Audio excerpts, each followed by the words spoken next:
Yeah. Hey. Well, yeah. Goonies never say die. You know what time it is. We got horror suspense. Listen, Kev and Trav digging in the bin. Dirty Dancing and Encino Man. You never know what you'll find in Uncle Doug's bin. What's in the bin? Yeah, Uncle Doug's bin. He's got all these flicks from way back when. Marty McFly and the DeLorean. Gotta love the cage and whatever he's in. Face off Snake Guys, you know it's a win. What's in the bin? Yeah, Uncle Doug's bin. What's in the bin? Yeah, Uncle Doug's bin. What's in the bin? Yeah, Uncle Doug's bin. What's in the bin? Yeah, let's begin. Welcome to Uncle Doug's DVD Bin, the podcast where we take your favorite movies, give you some facts, tell you the plot, and there might even be a few jokes along the way. I'm your host, Kevin. And I'm your host, Travis. Trav, buddy. I said there might be some jokes in this episode, and I hope that's true, but we got to kind of start it off on a serious note. It's the end of it's the last episode of the season. Yeah, it is the last episode of the season. I feel like you're tap dancing around what needs to be said. We may not be able to do any additional episodes of this podcast. I mean, there's no other way of saying it. It's just that's how it is. We may have to, I don't know, cancel the show, reformat the show, and I mean, I talked this over with Haley, and she did think we should probably talk about it on the on the podcast, as it is her podcast. And so I hate to put you on the spot here, Travis, but there was an incident that occurred at Uncle Doug's that, well, has gotten us, you and me both, kicked out of Uncle Doug's and got us banned from the bin itself. Which are two huge pieces of this podcast. Travis, be as delicate as you can, but could you tell folks what had actually occurred as we were leading up to this series or season finale? Sure. And to go a step further, we're no longer allowed anywhere near the Maple Barn trailer court. And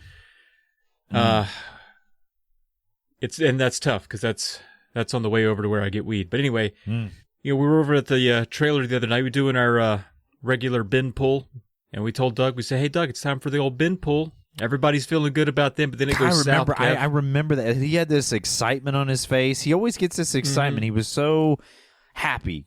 He loves pulling the movies out of the bin. He's always curious about what it's going to be, and so I can see the look on his face. Trish is there, of course. Travis. Yeah. Yes. And I say, hey, before y'all get going on that, I'm going to pop into the kitchen and get me a popsicle. You know me. You love a good popsicle. Yeah, and I saw that there was a lot of grape left. Mm-hmm. I'm down with grape. Mm-hmm. So I run in there to get one. I get it in the freezer. I chew off the end like you do. Spit it. Who knows where the top went? I don't keep track. Mm-hmm. Busy man. I go to put it in my mouth. I turn around. Guess who's standing right in front of me? Oh, I know. Yeah. It was Trish, wasn't it, Travis? She followed me all the way in there. Creepier than just a night panther. Did you hear her? Did you hear her come into? Because he's got those sort of bat wing doors, and they creak a little when you go in the kitchen. No, dude, she advanced on me like Spider-Man. Man, I don't know how she got in there, but before I knew it, she was all over me, man. She was grinding on my knee, which I thought was weird. She was whispering stuff at me, like I like what you said about my mullet. Mm. Yeah. Ugh. I was like, I mean, it's fine, Mm. Did that get her to stop, or obviously it didn't, right? She was like, yeah, it's so fine like you. I was like, okay, all right. Well, from my perspective, Uncle Doug and I were in the living room, and living room dining kind of area that he has there, and also office and his workshop as well, kind of all in that one area. And he said, hey, where's Trish? I'm thirsty. I'm gonna pop in the kitchen there. And then he went in the kitchen, and I just heard, I mean, it was like screaming. I'm pretty sure like that Formica table they have got knocked over. There was just a whole ruckus in there, Travis. What exactly went down in the kitchen? Well, after I was given 2 hickeys on my neck, about that time, Doug barges in and he says, "What in the f-?" And then I was like, "Oh, what, Doug? Hey, Trish is trying to get my popsicle out of my mouth." And he thought he didn't like that. He didn't, which I think might still be true, but she probably just real into me. But Kev, Doug thinks Trish and I are having an affair, and you know it ain't true. I knew it. I knew. And look, Travis, you ooze a certain level of sex appeal. I mean, I think that's just goes without saying. Ooze. Yeah, it. I don't think you want to ooze it. I think that's the problem. Well, I think so. Yeah, you need to, maybe get like an ointment or something to stop the oozing of the sex appeal, but you haven't, and it pulled Trish in. And I'm not blaming you, Travis. You're the victim in this situation. You were caught in an awkward situation, and I heard distinctly, and I didn't know if it was after Uncle Doug came after you, but I heard you say, "Help, Uncle Doug!" Like you did not want to be in that situation, but there you were. Yeah, I mean, I liked it at first because she had chewed one of my favorite flavors of Orbit gum before she walked in the room, and I was like, "Oh, this ain't bad." But that's just for a second. That's just if I'm being brutally honest. Okay, immediately after that, I was like, "No, actually, no, I don't like it." And man. I don't know. Are you okay? I just feel so bad. Are you all right? Well, this podcast, because look, we have Uncle Doug, and if it's not him, we could ask Uncle Milton, but that requires changing the logo. Like, I don't know. I'm just upset about the whole thing. And, Uncle Milton, he falls asleep during the movies. And look, he has got some, Uncle Doug's got some old-fashioned opinions, but Uncle Milton has got some very antiquated opinions about situations. He is not fit for 2024. I've been on him trying to get him in a better place. And, man, I'll tell you this whole thing with Trish, and then you came, rolling out of those bat wing doors. You look like someone had set a fire betwixt your pants. Like you were just running out of that kitchen as fast as you could, and you get into the living room area, and this is where I can attest to witnessing the situation. Doug came out, and he was... have you ever seen like the seismic chart right before like an earthquake? That is the kind of level of shaking he was doing right before like a big volcano was going to go off. And he told us we had to get out. And he said, "Go on, get." And I was like, "Well, I didn't do nothing, Uncle Doug. I don't even know what's happening." And he said, "You can't look at my DVDs no more." And he grabbed up. Now this bin, Travis, you and I have talked about it, is massive. This thing weighs clear on 300 pounds. He picks it up by his lone self. That's how angry he was. And I'm like, "No, Uncle Doug." And I'm kind of grabbing at it, and I get a DVD right off the top, and he like Spartan kicks me. Like from the 300, he kind of like kicks me back, man. I was shocked. Kicked you. I squalled. I went, "Wow!" Yeah. I thought he was dead. No, man. I tell you what, I'm pretty sure I got a cracked rib, and I ain't been breathing right for like 2 days, man. I mean, it got wild. And so you and me, we decided just to get. I looked at you, you looked at me, and we was like, we got to get. Yeah, but I got them sticky fingers, Kev. Like a at the end of Space Jam when Michael Jordan sinks it over top of the alien guys. Yep. He's got his wrist is real super extended, extra cartoon like. Yeah. He's dunking it in. I managed to reach over the edge of the bin. I got a little square of plastic, and I yanked. And we's out free. I didn't look at it until we got about 2 miles down the road. I mean, I do feel like you owe me about 20 to 30% of appreciation for being able to get that DVD, because I took a kick right to the tummy. Yeah, you got beat pretty bad. You still whistle when you talk sometimes. I hope it doesn't come through on this podcast. Yeah, I'll edit it out. I got a background noise thing. I'll take it out with that. But, man, well, you did get a movie, thank God, so we can at least finish out the season, and it'll give us some time to try to figure out what we're going to do with the podcast going forward. I'm at a little bit of a loss, but hey, man, at least we got a banger of a movie to talk about today, Point Break. I know. And what a great name for a movie after you have a point break with your uncle. Yeah. And the movie is about a friendship kind of falling apart in the most extreme and intense situation possible. And, I mean, that's basically what I saw happening on that fated evening in Doug's trailer. So again, this movie, it just took on such meaning I cried. You saw me crying when we watched this, Travis. You cried when we watched it again because Doug wasn't there. I was so upset I deleted all the pics off my phone. Mm-hmm. Mm-hmm. Yeah, and you were crying while you were doing that. In fact, you got. I was listening to that Kid Rock song. I put you a picture away. Man, and when he got to the part where he says, "I tried to drink you away," Travis, you took a big old swig of your Busch Light, and I could see it. I could see it in your eyes, man. You were struggling. I was struggling. I still am. But thank God this movie ruled. Yeah, thank God, man. It did lift our spirits because it is one super fun movie, man. Well, Point Break. Okay, just going to try to focus on the job at hand here because people, they didn't come to hear about all of our drama, okay? They came to hear about the movie Point Break starring Patrick Swayze, okay? Come on, man. We got to get Swayze crazy at the end of the season. But it was released July 12th, 1991, directed by Catherine Bigelow, which is wild. The lady that did The Hurt Locker also did Point Break. I love that. She just pops up sometimes. She's like, I'm about to do a fucking sweet movie. Like, well, okay. I got this. Written by Rick King, W. Peter Liff, and starring, of course, Patrick Swayze, the one, the only, Keanu Reeves, Gary Busey, and Lori Petty showing up for a second time this season. Is she our quickest double? Between her and Brian Dennehy, I can't remember the space between the two. And space between Michael Ironside. Thank you, Dave Matthews. Michael Ironsides is like in this season twice too, so I don't know. Okay, trajectory wise, I can't count episodes. We have 10 in a season, and I run out of fingers on one hand after 5, so I can't tell you. Well, that's good. That's good. You have that means you have a good amount of fingers there. Mm-hmm. But yeah, okay. All right, we don't have to like talk records or do high scores or anything. I just it felt quick. But that's a great cast. You got the Sway's integral to Uncle Doug's DVD bin. If this ends up being the last episode, he's officially the record holder. Yeah. What we did Dirty Dancing, Roadhouse, Point Blank, and Ghost. Yeah. That's 4.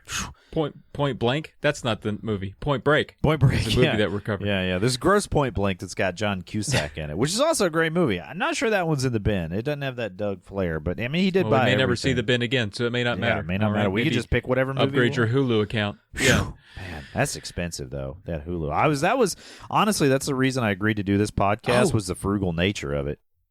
Oh, I got it. If we end up and can't do Uncle Doug's DVD bin, we'll be Aunt Mandy's Hulu account. That'll be the name of the new podcast. Okay, all right. Aunt Mandy's Hulu account. Okay. And then we just use her login. I mean, I like it. I can't. It's too soon to think about that, Travis. I just want to try to maybe Haley. Haley has that way with people where they just listen to Haley's what she says. Hulu bin. I like that. That sounds better. That does have Haley's Hulu bin. That does have some alliteration. I do like the way that sounds. But okay. We'll figure it out. We can't be stressed out about it. Okay. What we can do though, Travis, is cover that 6 degrees of Texas Chainsaw Massacre. You got it, man. And what a way. You go out on a Swayze, you get, what you get? You know what I'm dubbing it this time around, Kev? I'm calling it the Hunk Trifecta. Ooh. Are you ready for the Hunk Trifecta? Yeah, man. I'm excited. You know what, Travis? I think you figured out how to hook me into this stuff. You give it like a name and a theme, and it's just like I have to introduce it like it's a wrestler before you care about it. Well, I think you learned that if you tell me I'm having a good time, I'll think I'm having a good time. I think that's the thing that you've learned about me after how many like 18 years now it's been. Yeah, it's a trick I picked up from my hypnotist. But yeah, you're having a good time. I am. I feel like Dusty Slay out here, great stand-up comedian.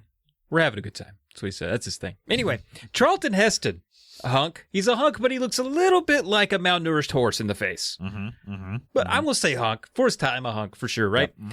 Yep. He was in one movie that I'm sure you enjoy, Kevin. We referenced it here before, but Tombstone. Oh, man. I Great love Tombstone. You know that one's in the bin somewhere. Yeah, there's probably about 6 copies of that in there. All the limited editions, whatever that even means. So Charlton Heston was in Tombstone with Sam Elliott.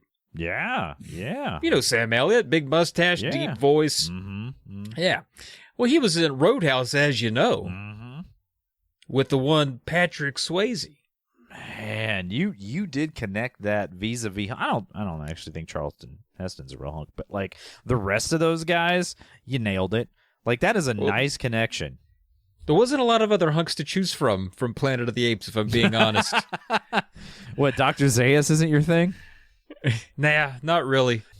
That's terrific, Travis. You did a great job with that 6 Degrees of Texas Chainsaw Massacre. We're having a good time. We're really having a good time. Everything is fine. Yeah. I am not worried or upset at all. Good. Because we've got some preview reviews. Oh. Huh? Ah, heck yeah. You ready for that? Yeah. All right. So this first one here, this is from Muriel, 5 stars, okay, from March 2021. It just says, White Boy Summer.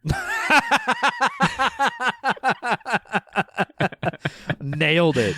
That's the alternate title of this movie. It should have been White Boy Summer, man. It would have been perfect.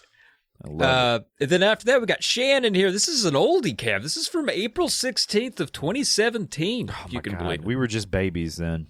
Just babies. A little bit of scatty sauce on the cheek here. Mm-hmm. This is a 4.5 stars. Now, it's pretty good. It says, I kind of want the entire script tattooed on my body. So, okay, here's my Shannon's question. into it. Here's my question, Travis. You have to get the entire script of Point Break tattooed on your body. Do you start the beginning of the movie at the toes and work your way upward, or do you start the beginning of the movie at your head and work your way downward? Oh, that's a good question. I feel like if I start at the head, there's a greater chance of I'm an FBI agent to go right across my belly. Yeah. And that's what I want. That's a good way to land that. Wouldn't it? I mean, are your legs shorter or longer? And how would you, I guess, how do you wrap, because I hate when you're making Word documents and you wrap the text and then you try to change the format. It just gets all messed up. So are you going to wrap the text around things, or are you just going to go straight lines? I think straight lines. People got to spin me to read me. You know what I mean? Oh, yeah. Yeah, I've always said that about you. Yeah. Oh, yeah. Then we got Tau A. All right. Tau A. This is from September 2019. A full 5 stars. This says, only real men cry at the ending of Point Break. Right? And that's true. I think that's true. I mean, I was crying through most of it, but it was just because of the emotional trauma of a situation I had just been through. But that does still make me a real man, I feel like. Yeah. Then we got people mad on it, if you can believe that. What? We've got, who could be mad on that? Why do people, we run into this all the time. Why do people hate fun? I'm like, pick a side. Hate it or love it, okay? Yeah. I also gave it 3.5 stars. But RJ says, this is February of 2018. This movie could cure heterosexuality. Yeah, you know what? That's something that I wanted to talk about. You know, we in those credits and both pre and post credit reviews that you did for Top Gun, everybody commented on the sexual tension between Tom Cruise and everyone in that movie, right? Between all the dudes in that movie. This one, man, I really do. There was more than just a bromance happening between Swayze's character and Keanu Reeves' character. They had like legit like fireworks going off when they looked in each other's eyes. Yeah, man. It made for some really strong chemistry between them, and then also I'm going to say Gary Busey is just a hunk of a third wheel of cheese. You know what? We were talking about this many nights ago, Travis, but this movie reminded me of why Gary Busey was like cast and stuff. Like, you think of him now as just this dude who's kind of loony, but he is so freaking funny in this movie and such a great like character performance in this. He's so enjoyable and magnetic to watch in this movie. I really liked Gary Busey in this one. Same. I mean, Swayze was magnificent, but yeah, when Gary Busey was on screen, I was a little more excited. Can you? Wow. All right. I'm learning. I mean, just not my loins. I was just like, oh, another Gary, more Gary. I want more Gary in this movie, and he turns out to be like the Rock of the, not like the Dwayne The Rock Johnson, but like the pillar on which the movie is made. But I was thinking about Swayze, and I know Swayze's character in this movie goes down a bad road. All right, he does. I mean, there's no way to look at it. He overreaches. He gets his friends hurt. All kinds of bad stuff. But is there anybody in a movie that is cooler than Patrick Swayze in this movie? No, dude, and it's not even close. Honestly. Yeah, 100%. It's not even close. He got just some blonde curly hair out of nowhere. I didn't even know he could produce those follicles. Yeah, I mean, I'm sure they died. But I mean, looking like a surfer, but he looks. I don't know how old he is supposed to be in the movie, or even adjacent as an actor. But it is kind of wild seeing, like, in the 90s, a guy who looks like a 44-year-old surfer that's really good at it. Like, I would already assume that guy led a life of crime. He did actually learn quite a bit of surfing, for the movie. He also did the stunt with the skydiving. He did some of those stunts as well. So, like, and I like that he's slightly older. I've sort of created this, like, alternate fan fiction, if you will, in my head about Point Break, that, like, this isn't Swayze's first crew. Like, he's had a crew before. Like, because you notice all the guys that are in his, like, crew, the ex-presidents that rob these banks, are, like, younger than him, by maybe 5, 6, 7 years, something like that. So he's sort of like the almost older brother figure to these guys. Like, I'm like, he has had another crew that's done this before, and it went south before. That's why he's like, he snaps into that mode when things start going wrong, where he turns into, like, his own sort of preservation and doesn't, like, I mean, he feels bad about what's happening, but he preserves himself. I don't know. Anyway, I've gotten way adjacent of what we were actually talking about, but I like his like look, and he just, man, come on, he's so, like, lean and, like, that surfer boy hair, and he's like, his, like, attitude. Oh man, it's fantastic. Man, it don't get cooler than Swayze in this one. I mean, Swayze is cool in Roadhouse, all right, and Swayze is cool in all the movies we've seen him, but this is pinnacle of coolness right here. Man, I don't think this movie cured your heterosexuality at all. Oh, I didn't have any to begin with. I'm sorry. So people who are low on it, we've got Steve GPS. I'm sorry. Could you say that again? I've never seen a screen name that. What is going on? Steve G is the main part of that. Mm-hmm. May of 2012. So, this is so old. Right. 1 star from Steve. He says, to be honest, I'm surprised I made it past the first bit when we found out one of them is called Johnny Utah. Johnny Utah, my arse. Is he naming his arse that? Is he like, you know what, I'm gonna rename it? I was calling it Uncle Milton, but now, nope, I'm gonna call it Johnny Utah. I mean, or it's just like, whatever the expression, like, Johnny Utah, my ass. You know what I mean? There was maybe it's a verb. Maybe he wants them to perform an activity that is called Johnny Utah. I looked that up in Urban Dictionary. You're gonna need some plastic sheeting after that. Plastic sheeting during and a 12-volt battery with nipple clamps. Yeah, one of those deep marine batteries too. You don't want to give out halfway through. That's right. Strong. There's a lot made of, like, Johnny Utah kind of being a stupid name, but wasn't there like Johnny Unitas? I mean, that's close. Sorta. That is way cooler than a guy named kind of part of a state. I don't know. Well, Johnny Utah is better than, like, I don't know, like, Johnny New Hampshire. Well, what was funny, at least to me, because I think I'm funny, I was calling him Johnny Utah and Brody South Dakota. You're also funny to me, Travis. You're funny to me. And Trish. Thank you. Thanks, Kevin, Connecticut. So we got one more. 1 star here from Andy Gallows. Look him up on LinkedIn. This is March of 2021. Frankly, this 1 star. Frankly, there's too much going on here. Is it a heist movie? An FBI caper? A surf movie? A love story?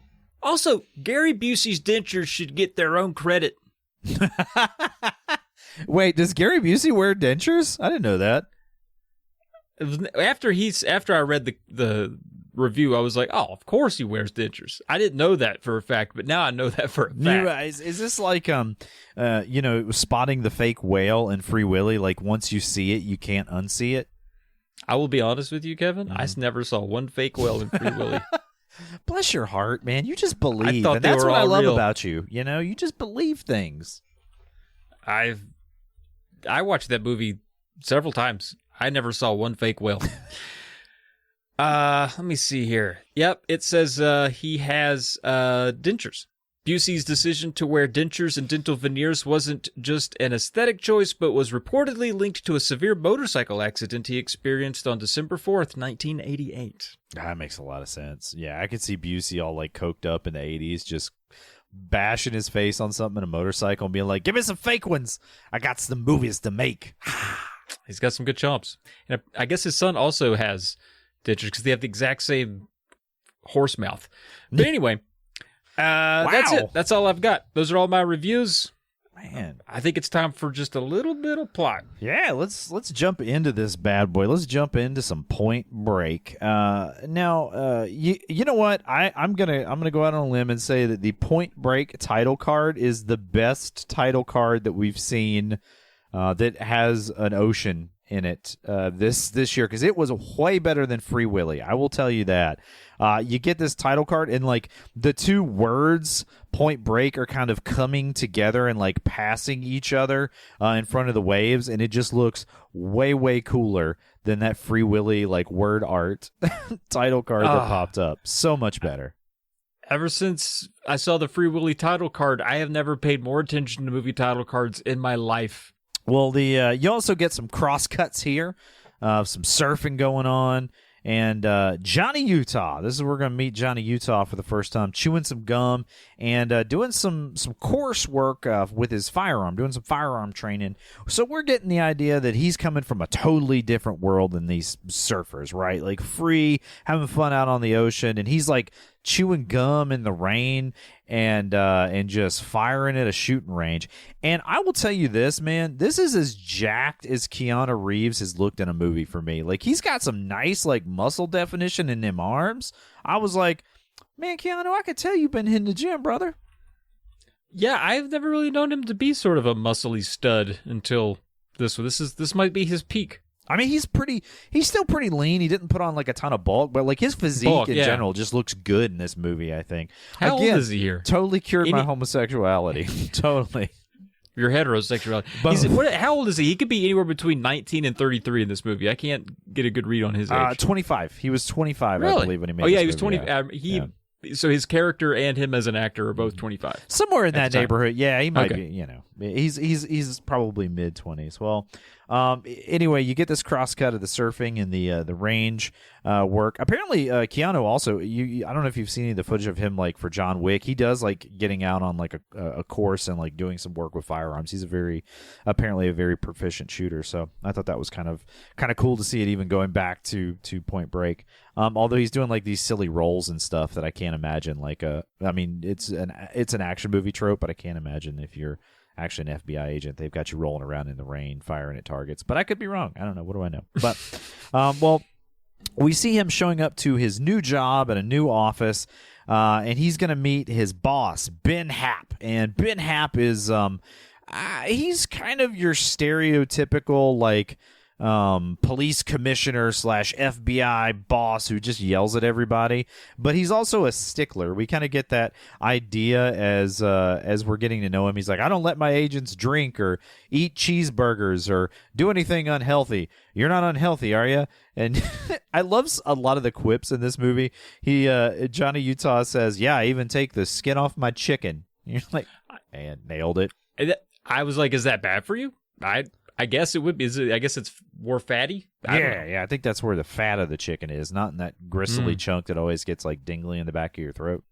It's not that fat bird butt. Nah, dog. That's your Johnny Utah. Anyway, but we get a little quick of him Weisenheimen to the boss already, establishing his rep for being maybe a little bit of a wild card. He eats a donut right in front of the boss. He's like, yeah, I hate these things. They're terrible, you know. We also, you know, he's there's also a line in here that I really hate whenever anybody says in a movie. Ben Happ, who, again, you're like, dude, ease up a little bit. I know this is the FBI. It's a lot of machismo, but you don't have to tell your new employee that he's young, dumb, and full of like that is just, what are you doing? You are going to get reported to FBI HR. I think 2 out of 3, you know? Yeah. You could go young and dumb. That's fine. Or young and full. Or let's do them all. Or dumb and full of let's just stop. I don't want to do it anymore. I'm sorry I brought it up. You wouldn't have even remembered. This is my fault. I'm just so just mixed up over this Doug sitch. But anyway, we jump ahead to a pool training situation. And you've got Pappas, who is sort of the older agent, and he's played by Gary Busey, and he's for some reason this training exercise Oh my gosh. is they have them put on blindfolds, jump in a pool, and then find like weighted bricks to get out of the pool. I don't know how this relates to being in the FBI or investigations at all. Travis, what are your thoughts? Well, it was funny when I watched the scene. I watched them set it up, and I was like, wow, FBI swim training's intense. And I didn't realize how ridiculous it was until Gary Busey's character complains about it. He's like, put on a blindfold and dive into the water and fetch bricks. I was like, yeah, that is dumb. Well, how's that helping him do anything? I have no idea. It makes literally no sense. But I do love when he jumps in at the end. He doesn't dive in. He's like, "Wah!" Yeah, he jumps in. He's like, 2 bricks coming up. Straight up Busey action in this one. Well, he also, there's a little bit there where he's like, I got this new stupid recruit who's just an idiot football player, doesn't know what he's doing, and then of course he's blindfolded, so he doesn't know Johnny's standing there. Well, we cut and we're in the car with the ex-presidents. Now they've all got, the reason they're called ex-presidents is they're all wearing these like former president rubber masks, which is I think really it's so cool. disconcerting. Yeah, it's cool, right? Yeah. I mean, it reminds me of, I guess, the Batman Arkham robbers, you know? Yeah. They bust into the bank. It kind of has that, like, unsettling, over-the-top, like, cartoony mask face. There's just something about that. But also, I think it works well as sort of their character, too, because they are not known to murder or hurt anybody. They're just making their buck. Because a president never hurts anybody or engages in criminal activity. That's right. Yep. We believe in you, presidents of the United States of America. We sure like peaches. I just meant they wanted you for your money. That's all I was. That is fair. That was my... Yeah. They actually, I think they, and I love like some of the, so they run into the bank and they start robbing it, but they have like riffing as the presidents, like one of the guy that's Nixon's like, I am not a crook. I love that when he's stealing money at the register. And I love the one how that was dressed up as Jimmy Carter just started eating all the peanuts he could find. He did. He's like, and he started building a house for people who were unhoused. Mm-hmm. It was really very Then accurate. He refused to die. He did. Man, you're gonna feel so bad if he passes away before this episode releases. You might. He definitely will. This comes out in like August. Dude, Jimmy Carter is gonna live longer than both of us, man. I hope. Well, I hope.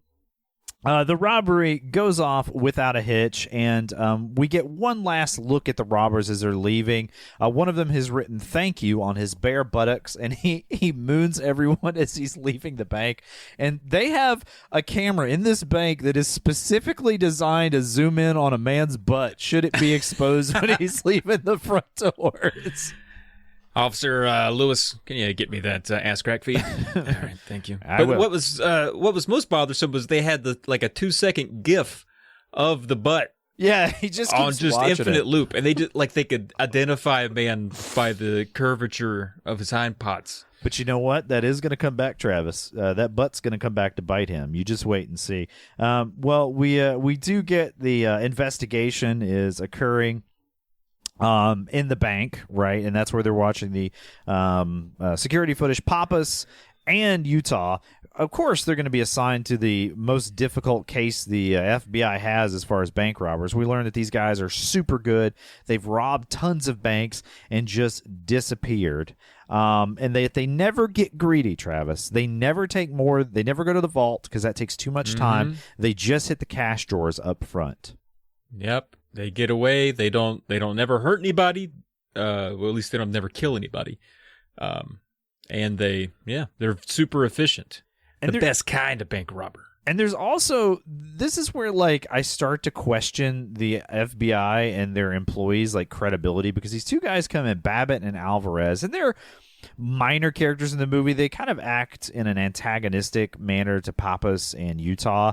They're kind of like always giving them guff, and they kind of make fun of Pappas with this like surfer dialect thing because he's got this theory about the bank robbers being surfers, and you're like, if you want to solve the crime and he's got a theory, why don't you evaluate it? Because we do get some information later, and you're like, that's not a bad theory. Like, you got to look at everything here.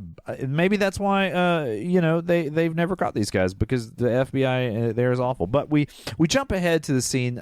Essentially, the boss shows up and kicks Pappas in Utah out of the bank scene and says, "Yeah, you go dust the car for prints or whatever." He gives him like the intern job.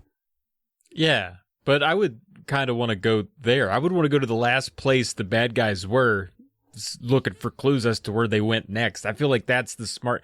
Why would you be in the bank? There were cameras in the bank. You don't need to be in the bank. Get clues. Go where the car is. Get clues there. It seems like important. You get me? I get you. That's exactly what they did. They got sent to the car to get those clues. Is that like an FBI protocol? It's like, all right, send the rooks over to where the bad guys last were most recently, and the rest of us stay here and look to see if they dropped any money. That's important. I think that is the way it works with this particular version of the FBI, because Pappas is immediately like, we cut to the scene where they're looking in the car and he's busting like Utah's balls for like being thorough and doing his job. He's like, "You're not done looking at this car yet? What's wrong with you?" And so Johnny Utah kind of gets out and he starts talking junk to Pappas to get him irritated, to get him to tell him this theory, right? To get him motivated to catch these criminals. And he makes Gary Busey angry. Does he know what he is doing? He is about to turn the Busey loose, and you don't want the Busey loose angry. Dude, I can't get a read on Keanu's character at all, because he's supposed to be, he's like a fresh-faced rookie agent. But he doesn't seem like he's got any like real bravado, because he's kind of soft-spoken. He's just kind of a tool. So I don't know. I couldn't tell if he was like provoking Gary Busey because he's a jerk, or if he had like this master plan that was like, I'm going to make this guy I just met so mad he tells me his best secret. That doesn't make any sense. I think his character fluctuations don't make a lot of sense, because Keanu is a very green actor at this point. I mean, he's never... I do love watching him in movies, but he's never been like on par with like a Meryl Streep or somebody like that, where he's just known for having this amazing performance capacity. But he was very green and young in this movie, and he went from playing like Bill and Ted, to trying to take on a little bit more of an action dramatic role or whatever. So like his performance is really inconsistent and just downright hilarious in places in this movie. But I think what is trying to be accomplished here is, yes, that he sees that Busey's character needs a little kick in the butt to get him motivated on this case again, that he's been kind of beaten down by this whole situation, is kind of the vibe I got. So he did have an actual motive rather than just tempting the fate of Busey. He's lucky he didn't get bit. You better believe it. I mean, Busey got them chompers, man, and we learned they're going to hold up for a long time, because they are false. They're veneer. Yeah. I mean, he'd just replace them. Yeah, he'll tear you up, man. Well, back at the office, I do love when movies do this. They have this full like argument about like, you're going to tell me your theory, right? And he's like, yeah, I'm going to tell you the theory. And then they stop talking and they go to a totally different location, and now they're going to talk about whatever the theory is. So they do that. They here. didn't even talk about it in the car ride over. Like, all right, spill it on me. We have to wait quietly until we get back to the office. All right. Yeah. That's how this works, okay? That annoys me too. I love it. But they get back to the office, and Pappas lays out his theory. He's got some evidence to support the idea that he thinks these bank robbers are surfers, right? There was a soil sample, Kev. There was a soil sample. That's important. There was some dirt, and the dirt looked like it could have come from a surfer. How do they know that? Had some sand in it. Was sand the most... There's so much sand on Earth. Who knows? There's a really dumb answer to that later, too. But there's also tan lines, okay? The guy who showed his butt had a tan line that was indicative of being a swimsuit. However, we never see them wearing swimsuits like this. They actually, around their butt area, they wear wetsuit. Yeah. But we're just going to let that part go. There's tan lines. And I also have that same tan line. So I live here in Virginia. Amen. So. Amen. And you wear a wetsuit all the time, which is really weird, Trav, but it's fine. Whatever you want to do, man. It saved you when Trish came after you, though, I'll tell you that. Well, anyway, surf wax, there is some residue of a type of wax that is used in surfing. Yeah, he surmises it's surf wax, right? Because he's like, it's wax that could be used in, like, And he lists like 30 things, and he's like, and surf wax. I'm like, okay, you just listed all the wax. But he says the lab narrows it down to 2 things, and he thinks the other points of listen, this is more evidence than anybody else has collected, okay? This was not Forensic Files level Right, exactly. I needed more. I needed better. You probably did. Well, he also says all the robberies happen in the summer, which I'm like, don't surfers surf in the summer? Like, wouldn't they want to rob in the winter? Like, wouldn't that be their off season? My other theory is that maybe the summers or the winters and falls and springs are mild enough there, but maybe the waves are higher then. Yeah, maybe. Or maybe they travel. Because he does like... Oh, yeah, they go up and down the beach. Yeah, so they travel in the summers to different like surfing spots, and they'll rob banks like in geese. that area. Yeah, exactly. Yeah, they're fair weather bank robbers. Well, regardless, this makes Papa's very curious as to whether they're surfers. So he decides, let's put Johnny Utah, this younger guy, undercover as a surfer and see what we can drum up. A kid, I love that this kid at the surf shop who's working there is like 12 years old. He calls like a 25-year-old old. I think that's terrific. But Utah gets himself a surfboard, and he's like, how hard can it be? I'm going to get out there and try to learn how to surf. And he just gets demolished. Yeah, it doesn't go well for him. And I would be the same. I would be worse. I would have drowned probably on impact. I can't even imagine what it would be like. Have you ever tried to surf? I've never tried to stand on anything. Yeah, I've been in water. surfing probably... less than 20 times, somewhere between 10 and 20. I used to live in an area where you could, where you went surfing every once in a while, and I never really got good at it, but I got where I could kind of like stand up on the board and, move a little bit without like totally eating garbage. I think, like if you maybe skateboarded when you were a kid or something, you might pick it up a little bit faster. I don't know. I would have been I would have been so dead. Yeah, well, Can you imagine me walking up with my beer gut, and they're like, "All right, you're the youngest one. You got to be an undercover surfer." I'm sorry. Let me walk that back. You're thinking about you now. Like if I was to try it now, yeah, I couldn't. My hip, I got the arthritis. Like that's not gonna happen. Like but I was trying this in my 20s, so like I was made of rubber bands and magic at that point. Sure. You know what I'm saying? But anyway, he does get demolished, and then guess what? Tank Girl saves him. Yes, thank God. Man, love having her around a body of water. Let's see what happens. I trust her. I trust her near water. That's true. Even in A League of Her Own, I was like, get her near water. She's better. She's just going to hit more home runs. Or what position did she play in that? I can't remember. I think she's pitcher. She was pitcher? Yeah, she's going to throw more strikes. She, for some, in other movies, I've never been like, man, Lori Petty does it for me. But in this one, I think she's got some, like, sensuality. Yeah. I guess so. I don't know. More than Tom Petty, anyway. I was going to say, she doesn't even come close to Swayze for me, so it's not even on my radar. Well, yeah, but I mean, she's not in every scene with Swayze, so I mean, I can enjoy different scenery, even if there's not a mountain. There might be a nice crevasse to check out, something like that. Well, speaking of checking out the scenery, Keanu goes full creepy stalker mode and watches her like change on the beach, and this scene has to be in there for just like for the goonballs in the audience that want to see like a woman changing clothes without actually seeing anything. But he also gets her license. This is basically our dude follows a woman into a bathroom bit. Yeah, that we this have isn't every episode. as bad, and it wouldn't have been nearly as bad if he hadn't had a pair of binoculars out. That's what the really, binoculars is what, dude. Yeah. If they just shot it where he was like kind of looking around the corner, he's like, and then writing down her license plate, you'd be like, okay. But he was checking out, and this scene goes on for a while. Well, yeah, I mean, following a woman into the bathroom is the binoculars level of perverted. They're 1 and 1. No, Travis. No, walking in the bathroom after someone is worse. Okay, that is worse. Yeah, you're right. Yeah, thank you, Travis, for stating the obvious. Then, like, after I thought about it, I was like, nah, that is way better. That is way worse. Yeah, that's way worse. Well, back at the office, Utah has run a background check and found out some information on Tyler is the character's name, played by Lori Petty. He's looking for some way that he can kind of get to know her, ingratiate himself with her, and finds out that her parents are died in a plane crash. And he's like, that's my ticket right there. Dead parents. I'm in.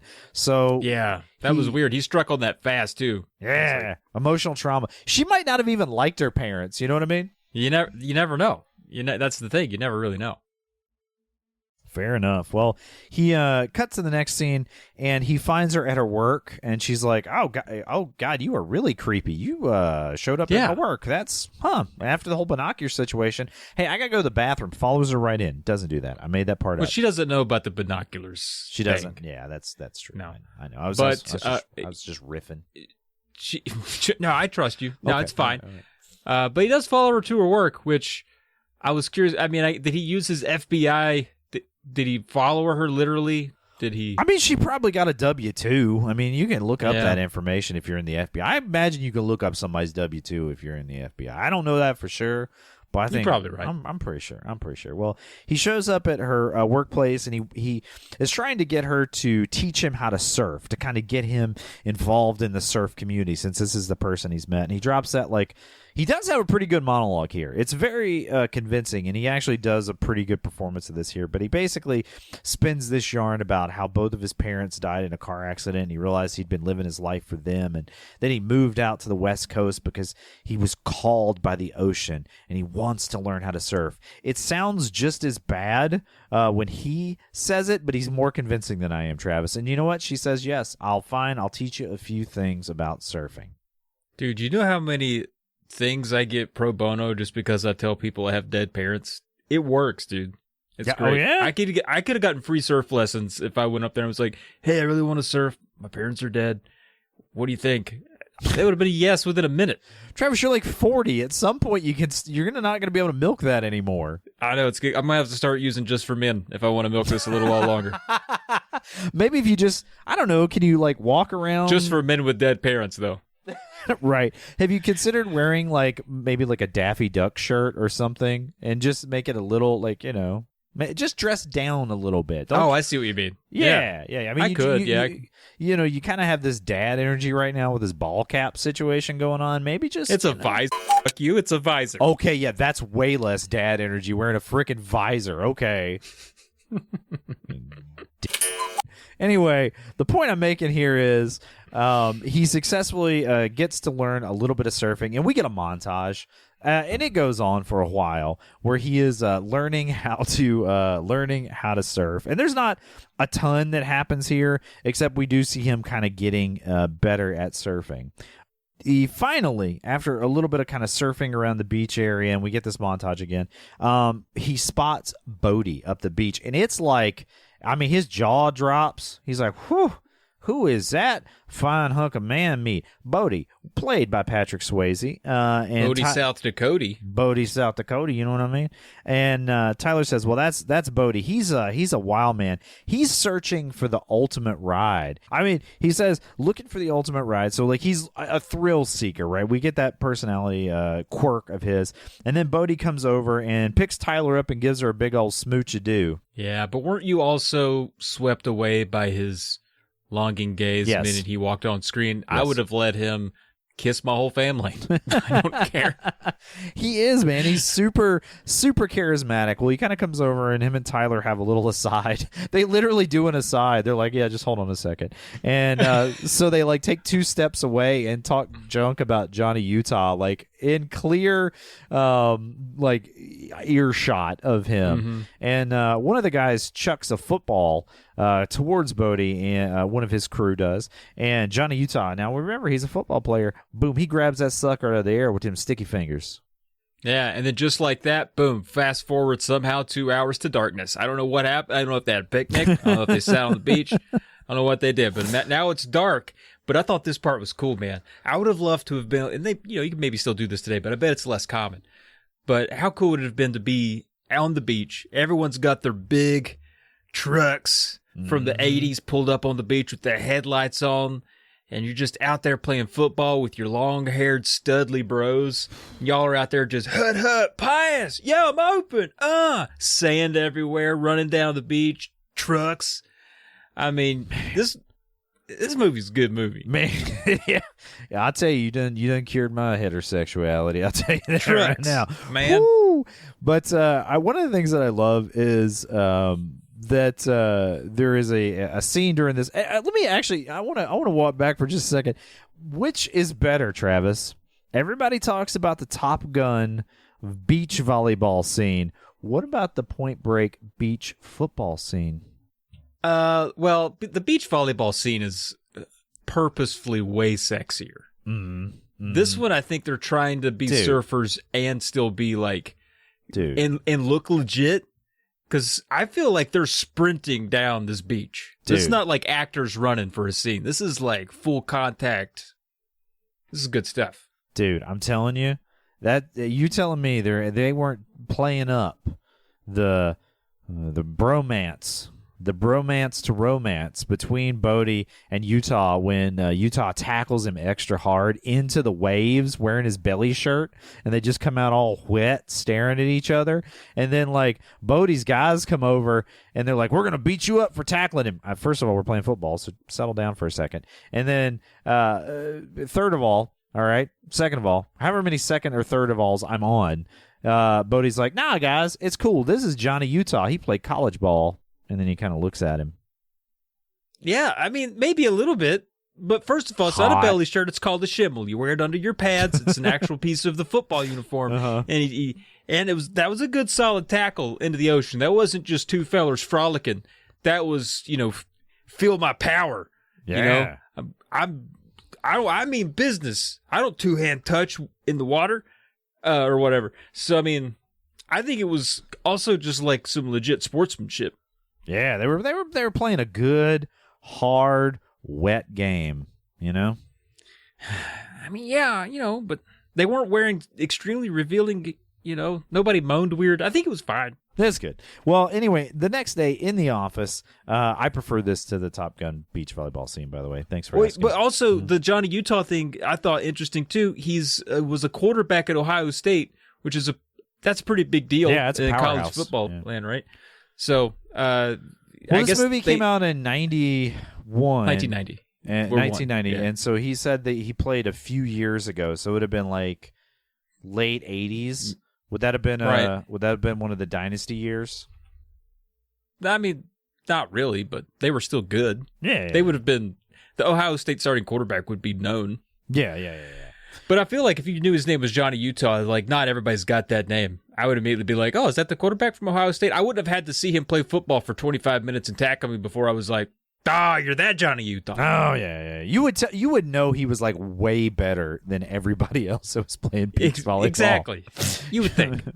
Well, the next day in the office, Johnny Utah just comes rolling in with his surfboard, with his like cut off sleeves T-shirt, just completely disrespectful of appropriate workplace attire, and that actually gets him, both him and Papa's chewed out by Ben, their boss. Yeah, I guess he's not into them checking this case out. These surfers. No, seems like a. But again, like they are following up on a lead, and they're doing it in their off time. Like just settle down a little bit. I think I don't know. Maybe I mean, I get everybody's got to wear the appropriate attire, but still, just dial it back. I mean, maybe they're undercover, right? What are they supposed to do? Yeah, they're undercover, man. So anyway, in the office, they do some science stuff, and they find out that hair. They need hair.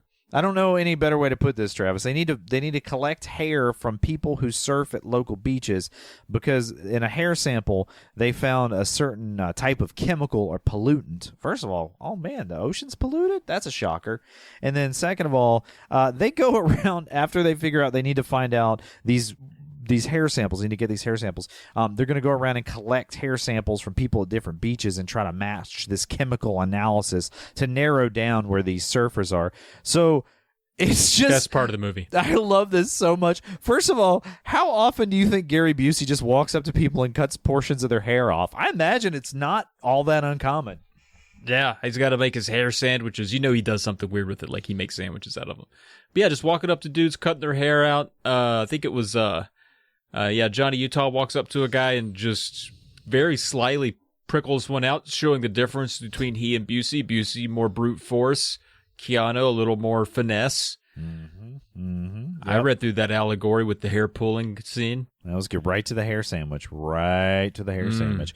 Well, they get those hair samples. They get them back to the office. They test them, and they find out the stretch of beach is exactly where they think these surfers are. So Utah goes there to surf and see if he can spot anybody who seems suspicious. And he apparently surfers can be quite territorial about their waves. I learned about this. A lot of guys that, particularly Brazilians that did jiu-jitsu, part of the reason they would start learning jiu-jitsu is so they could fight people on the beach, because people would fight over, somebody getting on their wave and that sort of thing. So that's exactly what happens to Johnny Utah here. He inadvertently gets in this guy's way, and the guy just cracks him one right in the face when he's right in the kisser while he's trying to swim. And so he gets out of the water. Looked like it hurt, man. Yeah, it looked like he didn't feel good. Also, this whole time, Busey's character is kind of watching him, kind of like his backup. And Johnny's like, "All right, man, I'm getting out of the water. I haven't seen anybody. I'm gonna go take a shower." And it's one of those like outdoor beach shower deals. And that's when he gets surrounded by the Red Hot Chili Peppers. He wishes it's just Ketis. Yeah, it's just Ketis. Flea's not even there. Man, these idiots. No John Frusciante. Frusciante? I never really knew how you said it. I think Frusciante seems right. I can't remember the drummer's name. Frusciante sounds like a sparkling water. It's Chad something. Chad drummer. Morris. No, that's a different guy. Will Ferrell. It's Will Ferrell. He's exactly, Will Ferrell. Well, anyway, these ruffians, including the one that punched him in the water, have surrounded him, and they just don't like, apparently, people that are not locals using this beach. So they've decided to just lay a beating on Utah. Well, he just jumps into it with these guys. He hits one of them with a board. He's swinging shots, but they're getting the better of him. And, of course, Busey's character, Pappas, can't see this happening. He's supposed to be the backup, but he doesn't see this happening. But guess who's there? Bodie. Patrick Swayze jumps in and starts throwing kicks like he's doing twisty twirls in a dance floor. Lots of really well-controlled pirouettes. I saw him start in first position. Yeah. Do a roll la jambe. Uh-huh. He was all over it. He dance fights, but it's still cool. My favorite part of this scene too is like right before the fight really kicks off proper. Bodie, one of the cuss names. It's a nickname, but it's War Child. He's like, "Back off, War Child. I'm being serious right now." Oh my God. Yes, that got a laugh out of me. Thought I was gonna die. Well, they Bodie and Utah together get the better of these two, and they're kind of walking back to their cars after this incident. And Bodie says, "Those guys are into some bad stuff." And they're into surfing and probably eating hair sandwiches. Yeah, for sure, extra hair sandwiches.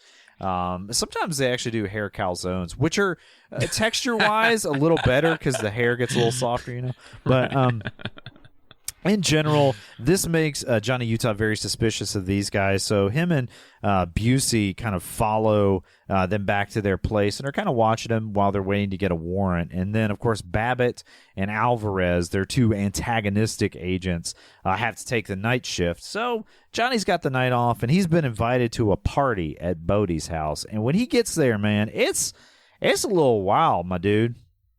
There's what sexy part? I mean, it just looks like white boy summer. It is very white boy summer energy. My favorite is that Bodie takes a sexy shot and then does like a mouth kiss. She takes a shot at tequila and does like a weird, like sexy lime mouth kiss with this girl. And Tyler's like, he learned that from me. And she's there with Johnny Utah, and it's like the most awkward, like, yo, your new girl's like ex-beau situation. It's so no. It's so weird. He should have been like, "Oh, okay, well, could you teach me?" Maybe drop one of those. Yeah, but you'd seem like kind of a not a cuck in that situation. But... Or you could be like, "Man, well, I hope he can teach me." Yeah, that's the one I would go with. Yeah, that would make everyone very uncomfortable. I'd like that. Well, so it's a wild party. There's all kinds of shenanigans going on.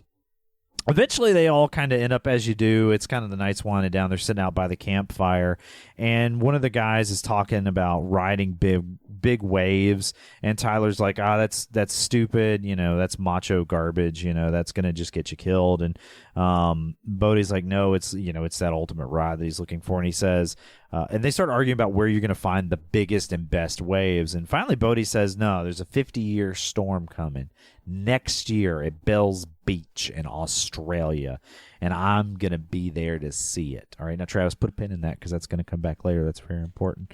I'm glad you said that. I missed that in my first watch because I couldn't help but think all those guys around that campfire were just members of Nickelback. I was like, is this Nickelback? Well, why do they all look like they're in Nickelback? That's clearly that one named Chad. That's Chad there. I mean, dude, the reason they became surfers is they couldn't cut it as a poor man stealing. Okay. Mm-hmm. Yeah, I did this. Yeah, you did this. You brought us to this place, Travis. I guess technically they cut it as a president stealing, though. So there is that. But Bodhi says again that he is going to be there because he wants. And I love this line too. He says, if you want the ultimate, you have to pay the ultimate price. And you could tell his boys just by him saying get hype. Like they're like, yeah, like every time our pal Harvest Black says certain phrases, it just gets me hyped up. And that's exactly this kind of situation. Yeah, and I would have been the smart ass to be like, well, what if Ultimate is on sale? Could we get a discount Ultimate? Maybe we keep our eye out. I would have immediately went to my Ultimate Warrior impression is exactly where I would have went there, but that's what if we could get Ultimate price matched somewhere else? Yeah, dude. Maybe, you know what? Have we tried Etsy? Somebody might do like a homebrew Ultimate that would be just I'm as just good. saying, I don't think we have to keep doing armed robbery. I don't know, man. Apparently, it's just the bee's knees for these guys. Well, Tyler's like, all right, man, there's too much testosterone here. I'm out. And Utah's like, so he follows her in the bathroom. Not a bathroom. He follows her back into Bodhi's house, and he's kind of looking at some pictures. And Tyler gives him a little word of warning about Bodhi. She's like, he sees that kamikaze look in your eye. I can see it, and he's going to be attracted to that. And he will take you to the edge even further, which I guess means if he's edging you, you're going to... I didn't know what any of this meant. I still don't. What does it mean? Like, he's going to make you a bank robber, or he's going to get you real into surfing? That doesn't sound too bad. No, dude, I'm telling you. What's he going to do? He's one of those, people that gets you... sees, and Travis, you're not one of these people. You're a look before you leap person, okay? But there are people that just leap. I don't even leap. You're just like, I can't be bothered to look. I need a spreadsheet, okay, before I consider looking to leap. But there are people that just leap into things.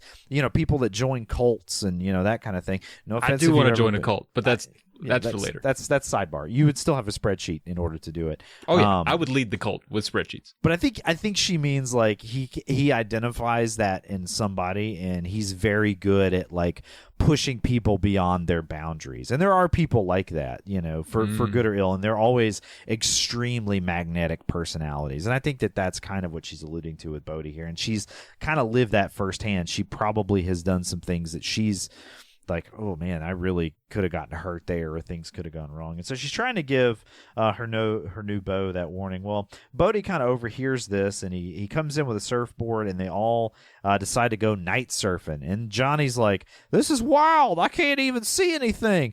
And Bodhi, as they're in the water, says, you just feel the water, dog. Just feel the energy. Feel it. Yeah, man, you just gotta be one with the. I wish she had said water dog. I like a good water dog. Water dog. Yeah. Well, he does eventually. Johnny is able to kind of get up and surf, and they must have surfed for a good number of hours. Now, meanwhile, you remember he's got to do this big raid the next morning. Well, at some point, Bodhi and his crew decide to leave, and Tyler and Johnny Utah kind of left out there in the ocean. And this is where the romance between the two of them kicks off. They start kissing. That ain't true. Yeah. Yeah, this is where the sizzles start to pop. All right, this steak gets its sizzle. All right, and it's all sizzle, no gristle. You know what I'm saying, man? Oh, I thought you said Bodhi and Utah. No, it's Tyler and Utah. I might have said that, but I meant Tyler and Utah start getting like a little kissy in the ocean, and then they go out on the beach. You had me fast forwarding left and right over here. I was like, when did those two kiss? I missed it. It was hot in my mind, in my fan fiction. I need you to publish it on the Poly Media website. People would love it. But no, it's Tyler and Utah, and they kiss, and then they get to the business on the beach. And they wake up the next morning. Do we get into business every movie? Have we had a business every single? Not in Free Willy. I guess the Labyrinth. The Labyrinth and Free Willy had no business. Yeah. Okay. Yeah, 8 out of 10 business. That's not bad. That's not a bad ratio, right? That's well, good business. I can't imagine sleeping on the beach naked in the sand. I just it doesn't sound especially great. not as a lady. I feel like that would just be triple the discomfort. Yeah. I mean, not great, but yeah, for a lady especially, I imagine. Well, he wakes up and he's like, "Oh man, I'm late," for this big raid, and then he just starts like kissing her and just kisses her for like a real long time before he finally leaves. She gritty. Yeah. She got that morning breath. She got that. Ugh. Forget it, Lori. I'm out. I got to go do a raid. Well, Warcraft. I got you raid Warcraft. That's exactly. We're doing a big dungeon tonight. I'm really excited. Hope we get some great loot. Well, anyway, Wrath of Lich King. All right. Oddly enough, it's Tom Cruise in that dungeon. That's he is the Lich King. Well, anyway, he heads off to this raid. He gets there a little late, but just in time. And Papa's sort of tells him to kind of position himself outside so he's not going to blow his cover, just in case maybe one of these guys gets away or whatever, or blow anyone else. Yeah, blow anyone else exactly. Blow his cover or that guy or that guy. Papa's is doing this like Scooby gag where he's just walking down the street with a leash, yelling for a dog that didn't exist, so he can kind of get close to the house as everybody's sort of surrounding it, and you see Utah's character peeping in the window, and one dude's pouring beer on Cheerios for breakfast, and like these people are just wild. Like they had an awesome night and they're just going to have an even better morning, so they think. Well, eventually one of them kind of gets tipped off. He sees a guy outside or whatever, and they just start unloading all of these guys. They got like a Styrog and like a AR-15 and a Tech 9. What was that first thing you said? A Styrog. What is that? It's a gun, isn't it? Is it a gun? Yeah, pretty sure. It's a type of gun. I mean, maybe. I don't know. I don't know guns. It just sounded like you sneezed in Finnish. Yeah, Styrog. I'm not sure I'm entirely saying it right. I remember it from Counter-Strike is the reason that I remember this particular gun. Just FYI, it was one of my favorites because you got like a little zoom with it and you could really type it. The AK is the best, but if you couldn't get the AK, get the Styr. That's my Counter-Strike tips for you, folks out there. Thank you. Thank you. Well, anyway, these guys are ready for battle, and Utah tries to warn Pappas not to knock on the door because these guys are armed to the teeth. But there's a lawnmower, and they can't hear the radio of the lawnmower, which I love. How integral to the plans of this raid this lawnmower becomes. So Pappas eventually knocks on the door. Naked lady answers. That's not bad. Almost Jackpot. naked. She's like almost naked. There is a naked lady in the shower who which is a good place if you're going to be naked. I mean, that's a fair place to do it. That's obviously where I am most of the time when I'm naked. Well, he's trying this sort of, hey, have you seen my dog? I'm looking, he's just trying to get some information or whatever. And then finally he just says, nah, I'm on it. And he comes rushing in. Well, everything pops off, man. People are getting shot. All kinds of crazy things are happening. Utah runs in. The lady who's in the bathrooms, she like ducks down in the shower. Utah ends up in the bathroom with her, where she just beats the absolute crap out of him. And then eventually he kind of like comes to from that. And again, Pappas is shooting. And one guy just surrenders very quickly, which is kind of interesting because the rest of them are kind of shooting and fighting. People are getting killed left and right. And a guy is trying to escape, and Johnny Utah tackles him, and they fall out of a window. They have a knife fight. Then they have a mower fight because they fall into the guy's lawn with the lawnmower. And the guy gets the better of Utah, and he's trying to like push his face into the blade of the lawnmower. Love that. It's close. It's so close. It's close. So close. But you know what? Man. Papa saves the day. Boom. He shoots the guy, and whoo, thank goodness. That's the end of this raid that's gone bad. Why did it go bad? Well, half the people they wanted to arrest died, and also it turns out it messed up a DEA bust. The guy who was had turned himself in very quickly, who surrendered very quickly, was actually a DEA agent who had been working on this case. These guys apparently were selling cocaine or crystal meth or something for just months on end, and he finally going to have a break, but they screwed up the bus. They screwed up big time. So much so that, again, one of my favorite Johnny Utah lines in this movie is, "Oh, shit." it's so dry and just non-committal. I love everything about it. And the Red Hot Chili Peppers were never the same. Was this them? Yeah. This was okay. This was Anthony Kiedis was part of this, right? Yep, yeah, he sure was. Yeah, they were never the same after this. After this bust up, never the same. With two of them dying and one of them giving himself up, it was just Kiedis after that. It was just never the same. It was never. That's why John Frusciante kept leaving and coming back. There was Frusciante. Well, in the next scene, Tyler and Utah are in bed, sort of post business. And post business, and Bodie shows up, and he kind of has a moment where he sees the two of them together, and he's like, "Man, they seem to be having fun. That's fine, whatever."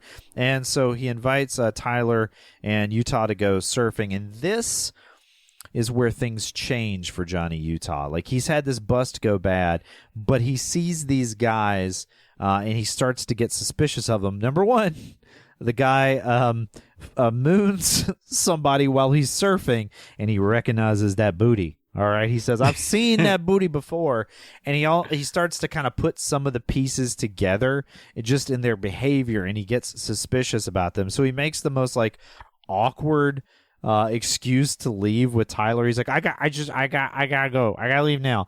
And so he heads back to the office to meet up with Pappas. And they cut a good chunk of like scene out here where he basically tells Pappas, after I got suspicious, I followed them, and Bodie was basically casing a bank, and he packed up his house.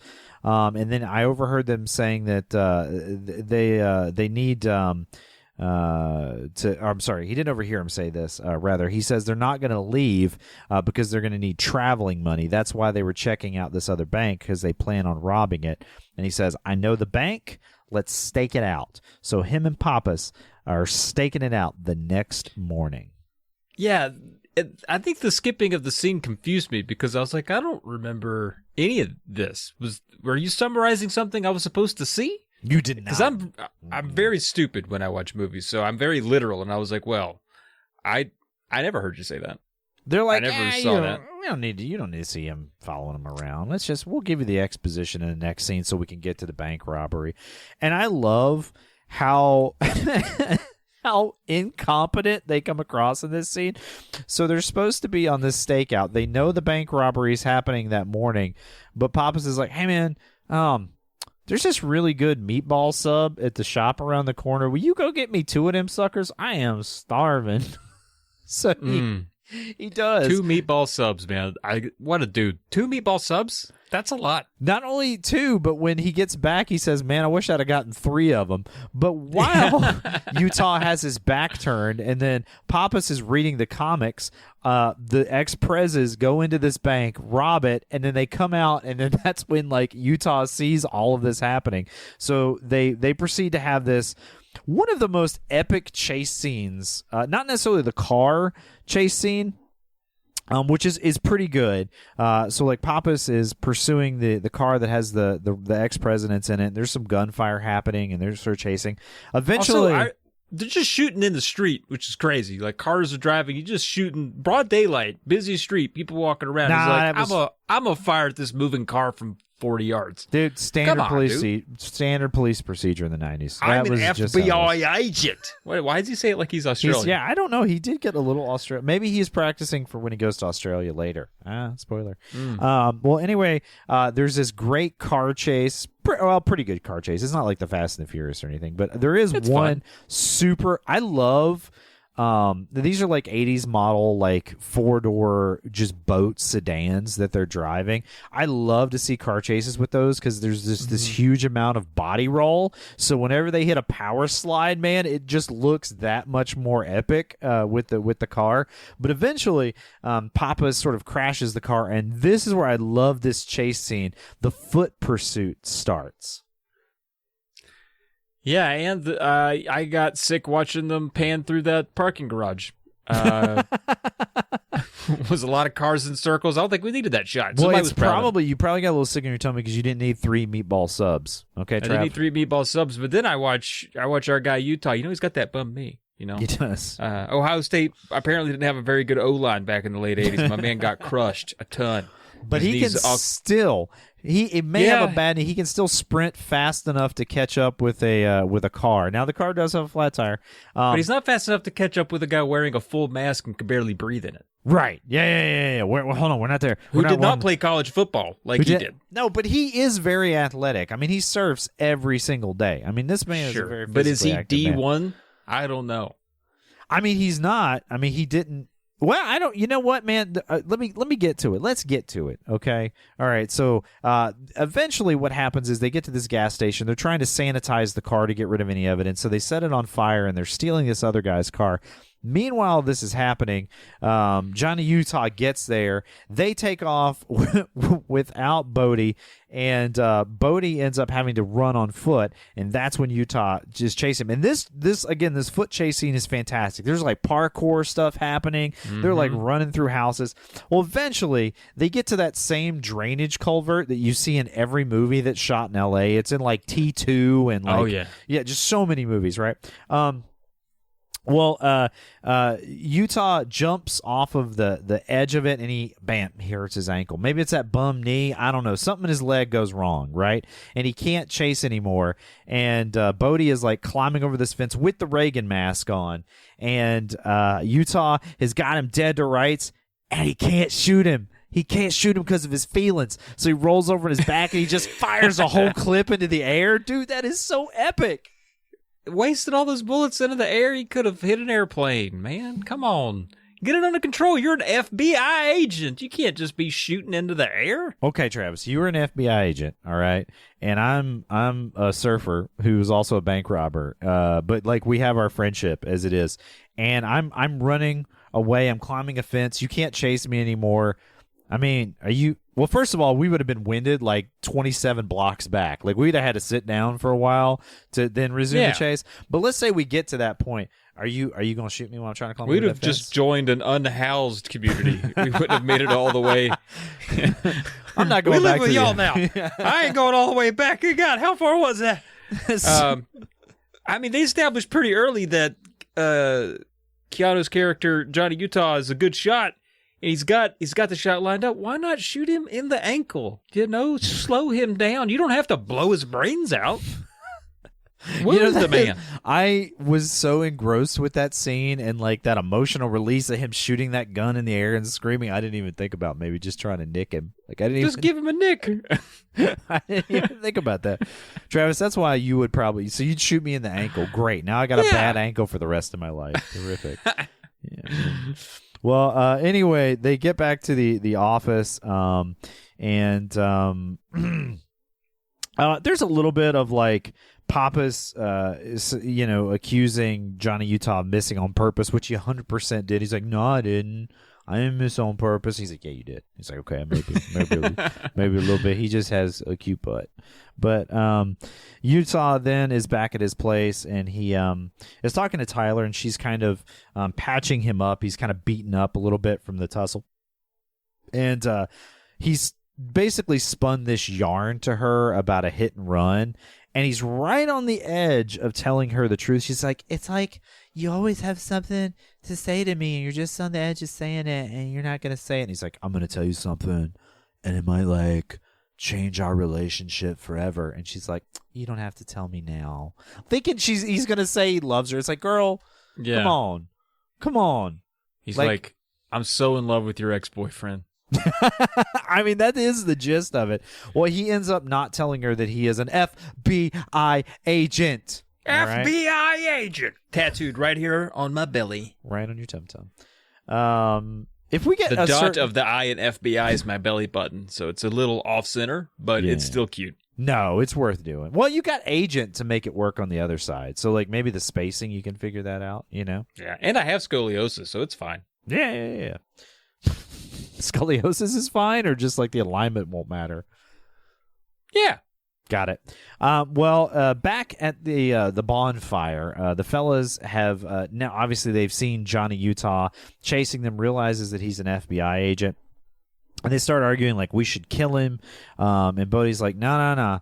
He also has this monologue about like we're fighting the system. There's a lot of that theme in here that I've kind of glossed over, but like there's sort of these counterculture almost figures, you know, that they're fighting the system, and that's why they want to live this endless summer and not be slaves to the man, you know. But he eventually says, "Look, guys, we're not going to kill him. I know how to deal with this guy. It just means the game is going to get more interesting." And another member of the crew is like, "This isn't a game, man. This is our lives." And you kind of see this little smirk on Bodhi's face, and it's like, no, it really is. It is a game to him. Like, he enjoys this. Yeah. But at some point, you got to spend the money on something. So, I mean, maybe quit playing games and start actually living that life. I mean, you know how expensive surf wax is? I have no idea. You're the surfer. I don't know, like maybe $15 a jar, something like that. Maybe up to 30 for some really good stuff. Wow. Yeah. Well, in 1990s money, I mean, I don't know. Yeah, it's probably less than that. Well, we cut back to Johnny Utah's place, and this is like the dumbest plot turn, but it needed to happen in order for the rest of the movie to go. He's like asleep in the bed naked, and you see this shadowy gun figure come across the room, and then a bullet fires into his pillow. Turns out it's Tyler. She has figured out that he is an FBI agent because he left his FBI agent badge and gun just sitting out where she could find it. Yeah, dude. And she blew up that down pillow, and it looked like somebody slaughtered a big bird in there. It was crazy. Man. So many dang feathers. And yeah, if you found out somebody was an FBI, I think you leave. I don't think you go in there and like shoot at him. The fact that he has been like exposed to these guys that are armed robbers, and he knows they know where he lives, and that he just goes home and goes to bed like nothing is happening, shows me a lack of caution that my boy Trav, who does a spreadsheet before he even looks to leap, would never commit. Yeah, that is true, because like he knows they saw him. He saw their masks, but that one guy got a clear look at his face. So if he suspected it was that crew, yeah, why is he going to bed? And he continues to make poor decisions here. They show up at his house and insist that he goes with them. And instead of like resisting or trying to run away, which he does have a jacked up leg, he probably couldn't run quite as fast. He also is not able to grab his gun or his firearm, so he ends up going with them. And they load him up on an airplane. Again, all the red flags and bells should be going off in your head. And then they get up in the air. It turns out they're going to go skydiving. And there's this whole gag about like Johnny Utah asks, parachute? Yeah, who like packed his parachute, and and it's like Bodhi packed it, and he's like, oh, well, he does a bad job at it, and he's like, well, and he gets suspicious, like maybe he didn't pack my chute. Yes, because they might want to kill you. You already know this, and so they do this whole switcheroo, and he ends up with the same pack that he started out with, and yet he still decides. There's no one forcing him to jump out of this plane. He could have gone. You know, he's like, yeah, you guys go ahead. I'll jump out after you, you know. I think he maybe does jump out last. But anyway, he ends up jumping out, trusting this parachute, right? And they're diving. There's a great line in here where one of the guys yells, like, this is like sex with the gods. Like, that is totally out of context, even skydiving wise. And you know that dude was like high, and he just thought, man, this is going to make so much sense to everybody when they hear me say it. Hope this is the last thing I yell before I hit the ground. Me too. Actually. Yeah. Well, they do basically some really nice formations as they're skydiving. They do like that thing where they all hold hands and make a circle. And then Bodhi and Utah play a little bit of chicken as to who is going to pull the chute cord first. But eventually they get down to the ground, and Utah's like, "Hey man, everything's good. We're cool. We're all boys again." Well, he gets invited back to the van that they rode over in, and that's when Bodhi shows him a hostage video. Or he's got a tiny little TV and VCR. Super impressive. Yeah. I mean, that's what they spent their bank robbery money on, by the way. I was hoping they play some Nintendo on that from time to time. I mean, if you're bank robbers, you got to have a good Nintendo setup. Why not put one in the van? What would be like, you just robbed a bank and you want like the best Nintendo setup you could have? What would be in that setup? Oh, you mean in like 1990? Yeah. I mean, I would just be getting, I'd make sure I had Rob the Robot and the Power Glove. I'd want to be cool. Now, those things didn't age well, and they were shitty at the time, but I mean, you got to have all the coolest stuff so your friends know how cool you are, my guy. Yeah, right? Exactly. Have all the hottest games. It'd be great. You got me worked up.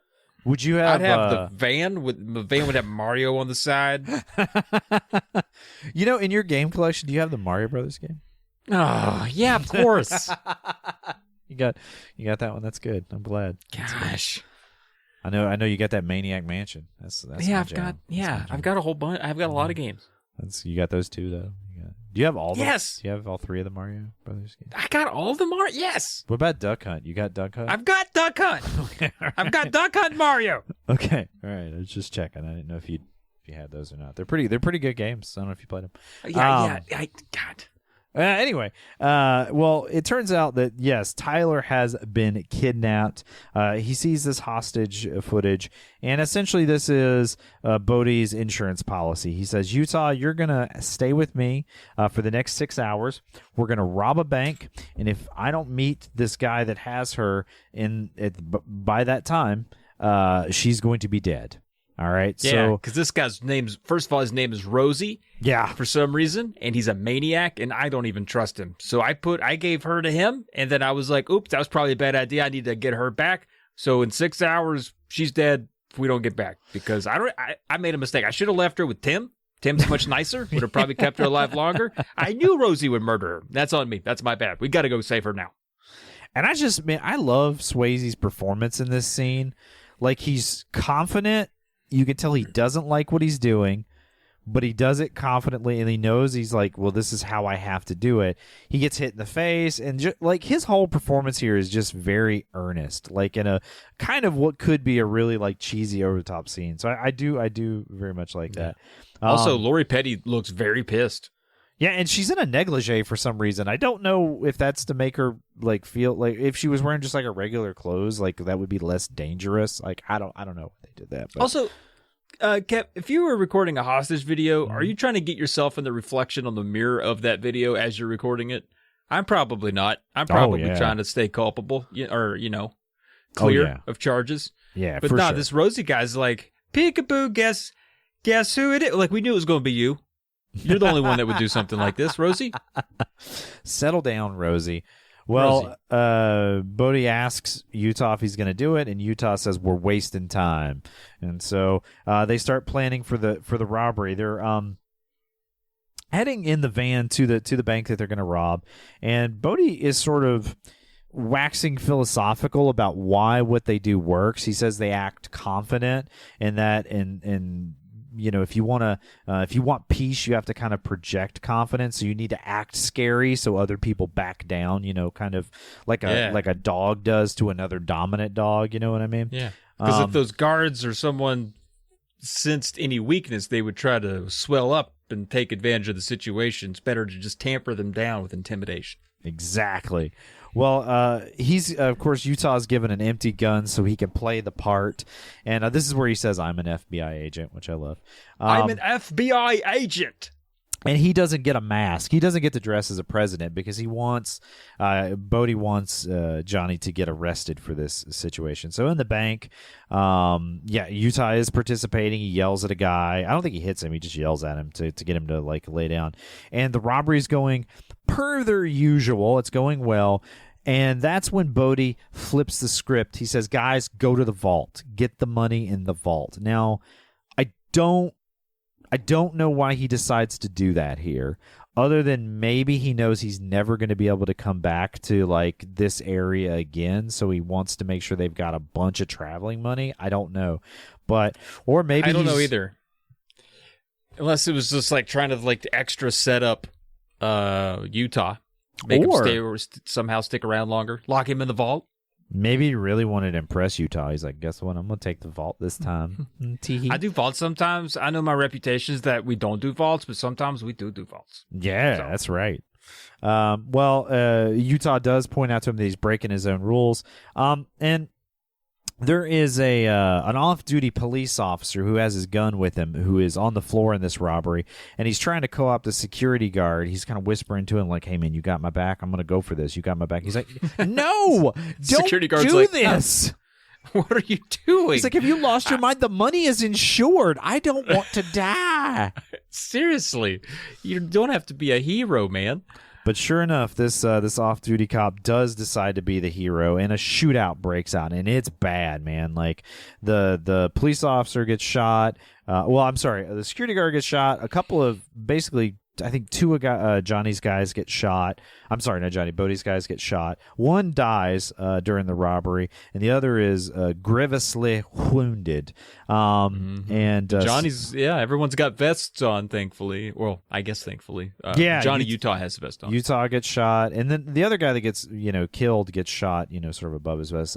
Bodhi gets shot at one point, and then he kills this police officer, and you can see they do a nice little slow motion where he gets this resignation of like, well, this is what I'm going to have to do, and he kills the police officer.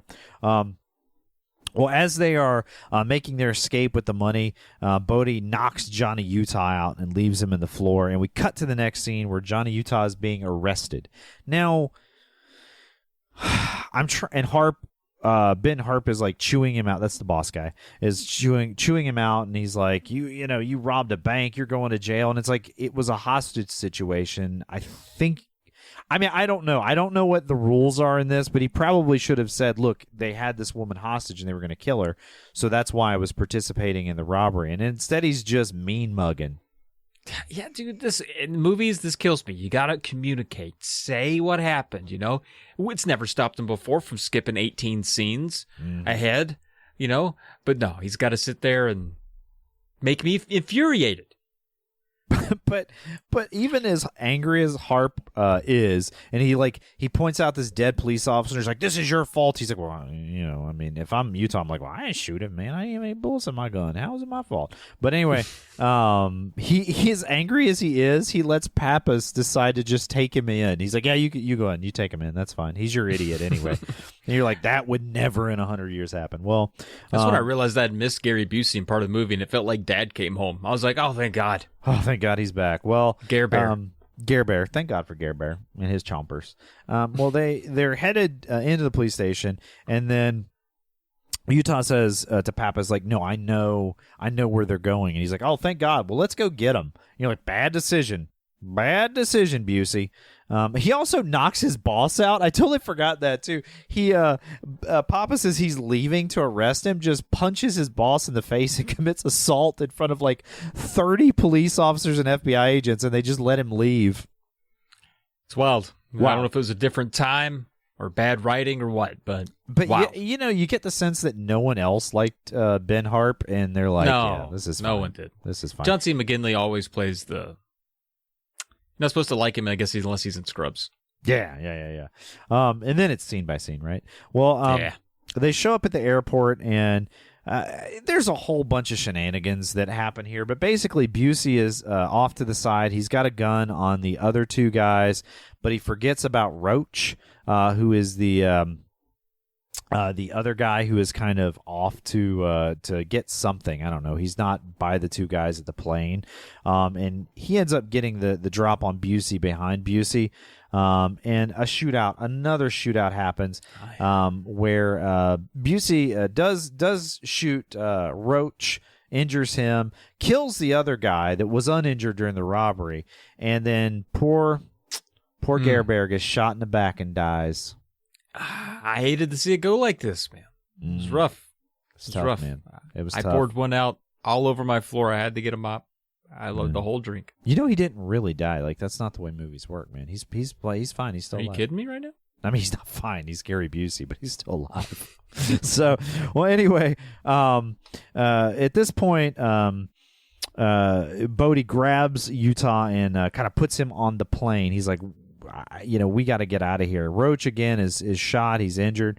And they sort of force the pilot to take the plane off, and they head off into the air.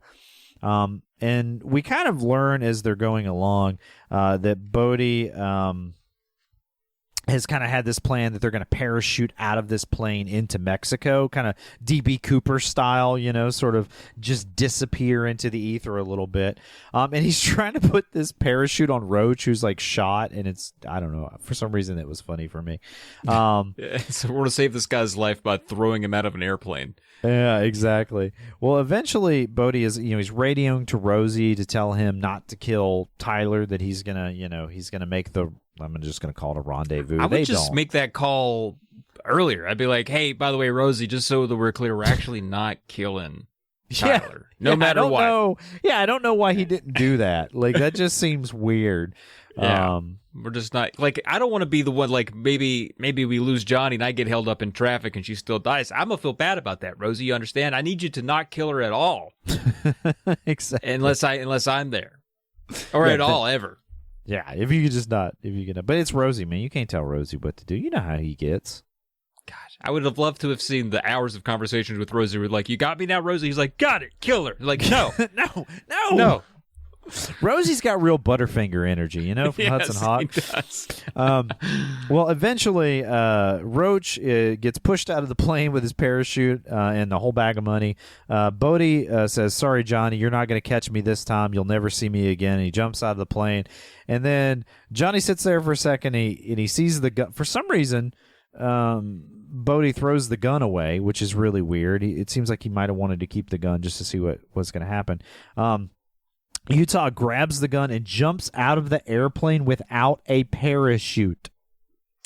Yeah, why would you do that?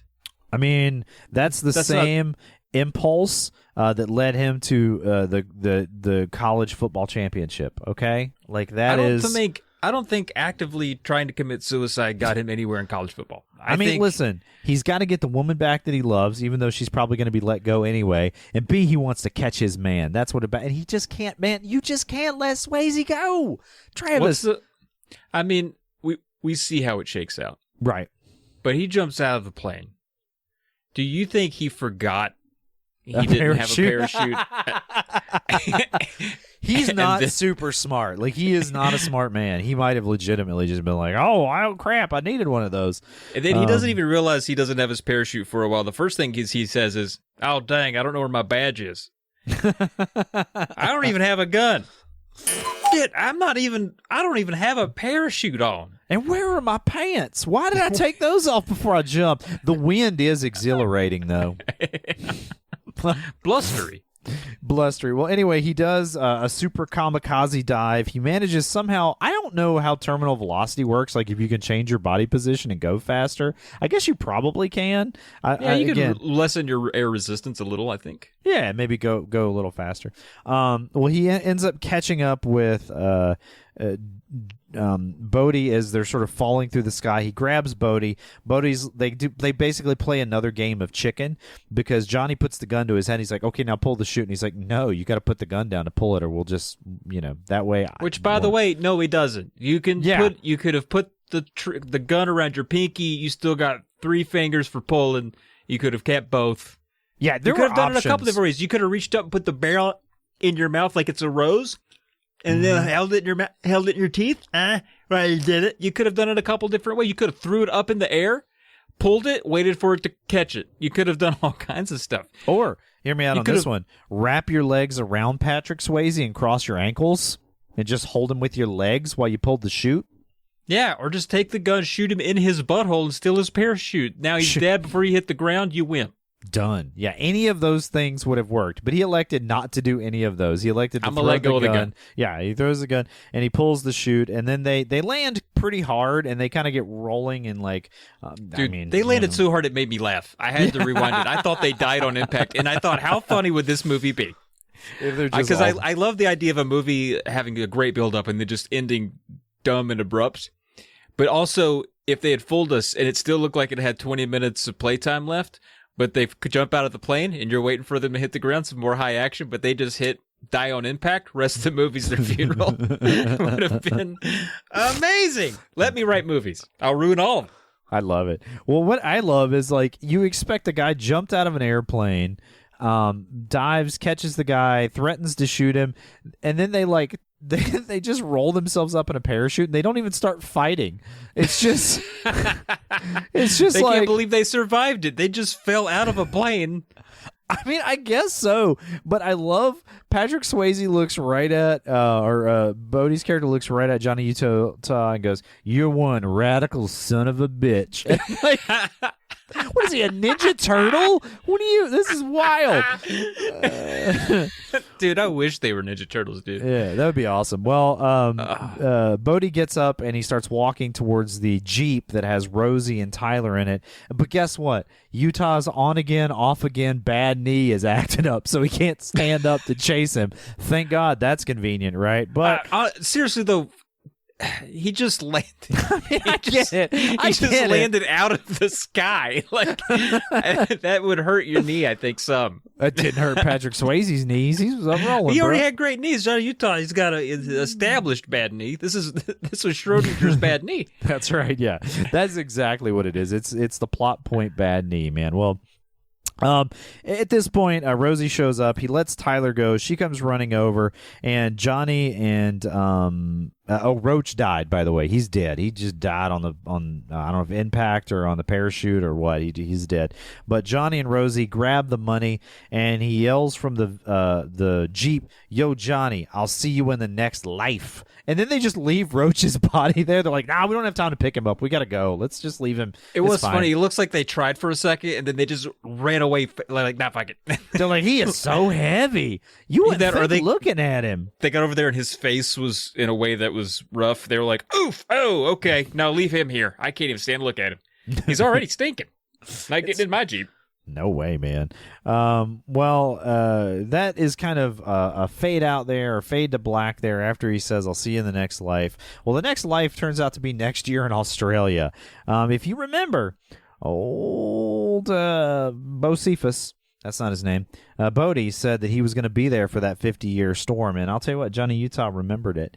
And so he shows up there, and we're getting like, he's driving to the beach, and we're getting like a little bit of kind of radio chatter about this big storm that's hitting Australia, and Utah's walking down the beach, and all the surfers are leaving, and he's like, "Did you see anybody down there?" And like, "No, you'd have to be crazy to want to surf that." Well, when he finally gets down there, guess who he finds? He finds Bodhi. Jackpot. Yep. Imagine that. Cop's been chasing this guy for years, and then he just walks up, just finds him on the beach. But there's a couple of great details here. If you notice, as a character, Keanu's hair is longer, like he looks more like a surfer. And Bodhi asked Utah if he still surfs, and he says every day.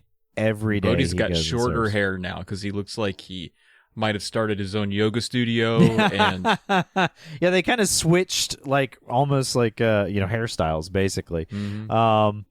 And there's a lot of back and forth here, and they end up fighting. And there's some cool lines that happen here. Again, he kind of calls back that ultimate price, and then he talks about how life has a sixth sense of humor.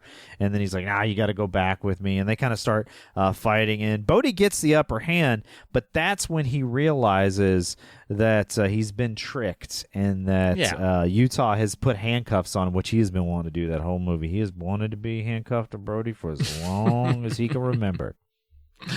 Yeah, I don't know if handcuffing myself to a guy who's actively kicking my ass is a good idea, though. In the water, like, he could drown. This could make it very easy for him to drown me now. We're attached. I cannot run from him. Well, a helicopter is now landing. Somehow they decided they could get a helicopter in this supposedly just insane storm, and that is going to be Utah's backup. So that's when Bodhi realizes the gig is up. He's done. But then, man, he hits his boy Utah one last time. He gives him this monologue, like, "Come on, man, just." My whole life is built up to this. Let me go surf. And these waves are like 50-foot tall waves. They're huge, you know. He's like, this has been my whole life. He's like, what am I going to do? Paddle to New Zealand? Where am I going to go? I can't get out of here. Let me surf these waves. And Utah, again, just terrible at his job, goes, yeah, sure, why not? Go ahead. And he unlocks the cuffs. You're right. You're right. What was I thinking coming out here and arresting you like this at a time like this? My bad. Yeah, you just wasted a year. And he talks about how like you basically tracked him all over the globe, and he found Rosie dead somewhere in like Tijuana and all this stuff. But anyway, of course he did. He does. He lets him go, and he says, "Vaya con Dios." Okay, great, and starts walking away as Bodhi paddles out.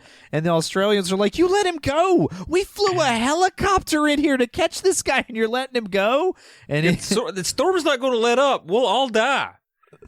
And essentially Utah just says, no, I didn't let him go. He's not coming back. And then he tosses his badge into the ocean waves.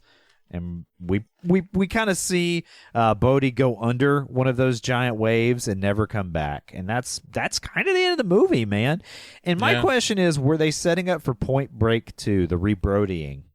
I wish. Yeah, never happened though, did it? I mean, they did a reboot / sequel of Roadhouse. Do you think we could get a Point Break sequel? I don't know, but are we left to believe that Bodhi went out there to swim this once in a lifetime opportunity wave, even though he's about to get arrested, but he just decides to drown? Maybe he thought he was going to be. Well, he did say earlier in that scene that it wasn't a good time for him to go out. He was, quote unquote, waiting for his set, right? But at this point, he's like, yeah, he knows he can't get away, and he would rather die in the ocean, so he just takes insane chance. And what if he was trying his best on that big wave, but then he just bit it and died? I mean, that probably is what happened, you know, like he kind of went that way.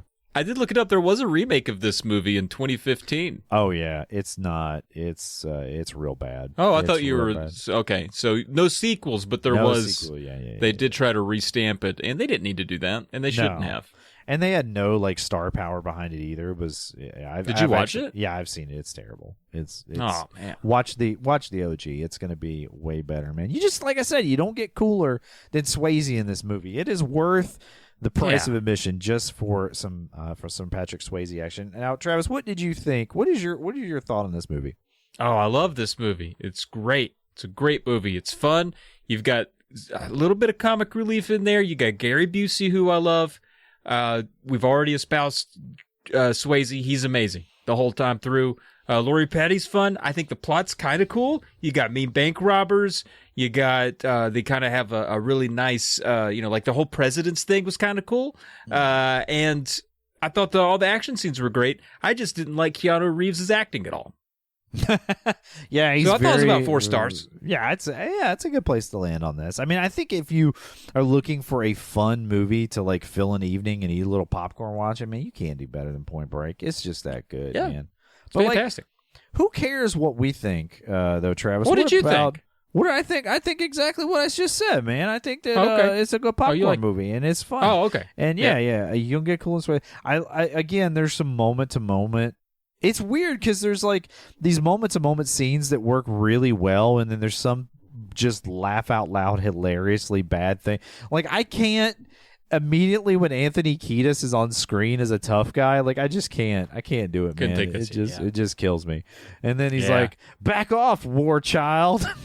Looked like he popped out from under the bridge for that scene. Yeah, exactly. You know what I mean? Yeah, with his friends. Yeah, with his friends. Yeah. Actually, I like that song. That's a good song. That's the first song I ever learned to play on guitar, actually. Oh, yeah. That's a good one. All right. Well, what about some post-credit reviews? I'm ready. Shall we? All right. Yeah. We got 3 stars here from Holly Amanda. That's 2 first names, Holly, from June 2019. Holly says, fellas, is it gay to look at your bra in the eyes and say, I know you want me so bad it's like acid in your mouth? That was a quote I don't think we talked about, but that happened. Yeah, that was right as Johnny was going to jump out of the plane and escape, D.B. Cooper style. He looked at him and said, I know you want me so bad it's like acid in your mouth, which I just made eye contact with you while I was saying it, Travis. How gay was it? I felt it. No, I felt it. Yeah. And I will say it moved down there just a little bit. All right, we got Amaya, 4 stars, May 2020. The skydiving scene made me feel emotions I've never felt before in my 18 years of existence. What did it make you feel, you think? I think arousal. You think so? I thought it was just like excitement. Well, like arousal is another term for excitement. You don't necessarily mean like provocative arousal. Maybe she means just how, tightly coiled those two men were in that moment made her excited. I guess which skydiving scene? The one where they're like broing out, or the one that's like much more action, like he jumps out of the plane without a chute? That's true. How many see, that's another look at Point Break. How many movies have multiple surfing scenes and multiple skydiving scenes and multiple bank robbing scenes and multiple shootout scenes? What are you talking about? This movie's amazing. It's awesome. Not enough. Not enough movies have all of those things multiple times in them. Yeah. And unfortunately, I will say the worst part of the movie, Gary Busey's character dies a little too early. Yeah. Okay. Up next, we got Ben Hibbard. With emojis. Quit putting emojis in your screen names, please. July 2020. Ben says, this is a 4.5 star. Okay. Ben says, everyone seems to harp on about Keanu and Swayze's bromance in this film, but I thought Keanu and Gary Busey had way better chemistry. Anyway, there's not much I have to say about this film. It's still as cheesy and awesome as ever. Catherine Bigelow directs the hell out of this film. My dude gets it. You know what? I never thought about Keanu and Busey's kind of chemistry in this, but it's pretty good. Like they have a good partnership there. Yeah, it's not bad. Not bad at all. Then we've got Brian Espitia or Espetia. I don't know. Look him up on LinkedIn there. December 2023, 4.5 stars. The only thing more insane than Keanu Reeves jumping out of an airplane with no parachute is him buying 2 meatball subs, a tuna on wheat, and 2 lemonades for $7.84. Man, inflation is rough, dude. You remember you'd be able to get stuff off the dollar menu. You could probably get like six of them meatball subs, back in the day for like. I miss a true dollar menu. Have you been to a Dollar Tree lately? Oh, robbery. Yeah. Everything's at least $3. Yeah, the you know what? That visor is really making you sound middle-aged now. Well, complain about how expensive the Dollar Tree. It's still like $1.25. I mean, come on, man. That's more than that. Go in there. Is it it's really crazy? I haven't been the to inflation. Dollar Tree in a while. The tree can't dodge the inflation. They can't do it. Yeah, that's true. That's all right. Fair. Now we have our last one of the night here, Kev. This is a 1 star. You ready for this? Lay it on me. It's a 1 star from Danny Hasboon, March 2023. The plane jump scene is badass, but gotta say that Johnny Depp, or whatever his name is easily the worst actor of his generation. I wanted to not like it because it's a 1 star, but he nailed it. He got it. Yeah. Yeah, I give that a 5 star. I give his review a 5 star. That was solid. Like, what movie was he watching? I'm not sure. It's fantastic, man. Well, I love those. I always love those post-credit reviews. Now, Travis, on a budget of $24 million, Point Break, whatever it's called. I don't know. Whatever movie. Hey, while we're taking turns misspeaking, I didn't mean Schrodinger's knee earlier. I should have said Chekhov's knee. That's on me. I mean, Schrodinger's knee, Chekhov's knee, whatever. It's fine. Either one thanks, works. Dad. I appreciate it. You did good, bud. I'm so proud of you. All right, tell me more about Burnt Burke. Well, Burnt Burke went on to gross $83.5 million, and finally highlighted the niche world of bank robbing surfers, a community that has been ignored by Hollywood for far too long. Now, while the film is definitely at its core a rip-roaring fun action movie, very much of the 90s, you can tell it's a film emerging from the cocaine-fueled greed of the 80s with its themes of fighting capitalism and its soul-crushing evils. Now, the film was released at pretty much the box office height of Swayze's career, is him doing what he does best, looking looking damn cool while he's fighting in a way that makes it look like he's mostly dancing, you know? After almost passing of the action movie torch to Keanu here, as Keanu's box office bankability soared after this film, and the on-screen chemistry of the two is undeniable, and generated one of the most fun action movies to come out of the early 90s. Surf's up, Nixon, on this damn good time of a flick. That's so good. It was a good time. I had a lot of fun, man. I did too. It's unfortunate that it might be the last fun that we have together, Kev.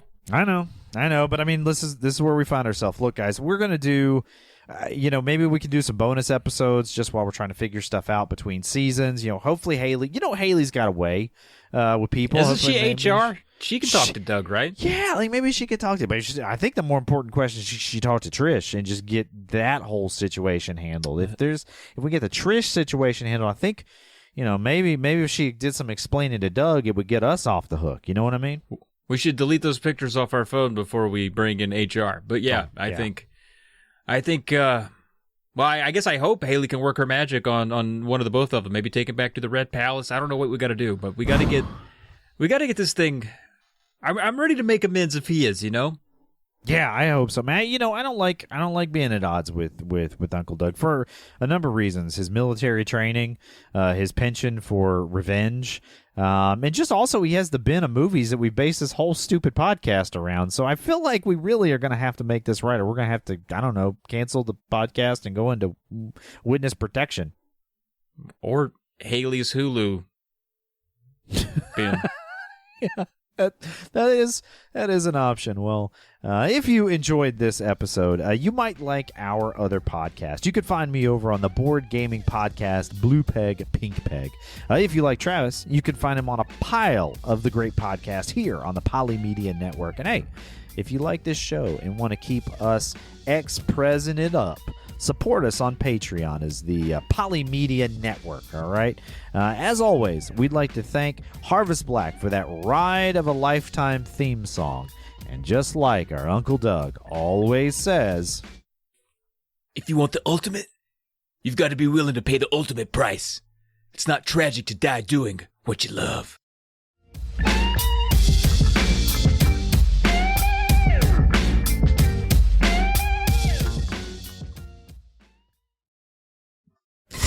I'm Travis. And I'm your puss.